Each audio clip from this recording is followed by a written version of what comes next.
খুবেই ধুনিয়া এটা ইউনিক টসৰ জোড়া পিওৰ টসৰ জোড়া আমাৰ হাতত আহিছে দেখিছে সেলফ বৰ্ডাৰত আছে আৰু খুবেই ইউনিক এটা পিস লাইট গ্ৰীন কালাৰত হ'ব আৰু কামখিনি গুটে দেখিছে নহয় ওয়াৰ্কখিনি কিমান ধুনিয়াকৈ কৰি দিয়া হৈছে এনেকে বক্স কৰি দিয়া আছে আৰু গুটে জোড়াতে এনেকুৱা বুটা থাকিব বুটাটো খুব ধুনিয়া এটা কালাৰ শেডত কৰি দিয়া আছে ইয়াতে আপোনালোকৰ একদম ডাৰ্ক যেটো কফি ব্ৰাউন হে ব্ৰাউনটো থাকিব তাতে মেৰুন থাকিব আৰু লগতে থাকিব ইয়েলো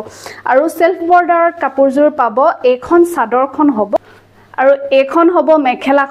মেখেলাখনো খুবেই আহল বহল দেখিছে নহয় সকটাবত মানুহেও পিন্ধিব পাৰিব আৰু এই কাপোৰজোৰ এইজোৰ ইমানলৈকে ফুলটো থাকিব আৰু এটো হ'ব ইয়াৰে ব্লাউজৰ পিস এটা পাৰি থাকিব আৰু ব্লাউজৰ পিসটো খুবেই আহল বহল বা এই কাপোৰজোৰ মূল্য জানিবৰ কাৰণে আমাক ডিএম কৰিব আমাৰ পৰা খুবেই ধুনিয়া এই কাপোৰজোৰ আপোনালোকে ল'ব পাৰিব তলত স্ক্ৰিনত নাম্বাৰ দিয়া আছে অৰ্ডাৰ প্লেস কৰি ল'ব খুব সোনকালে এটাই পিস আছে আপোনালোকে পালে আমাৰো ভাল লাগিব থ্যাংক ইউ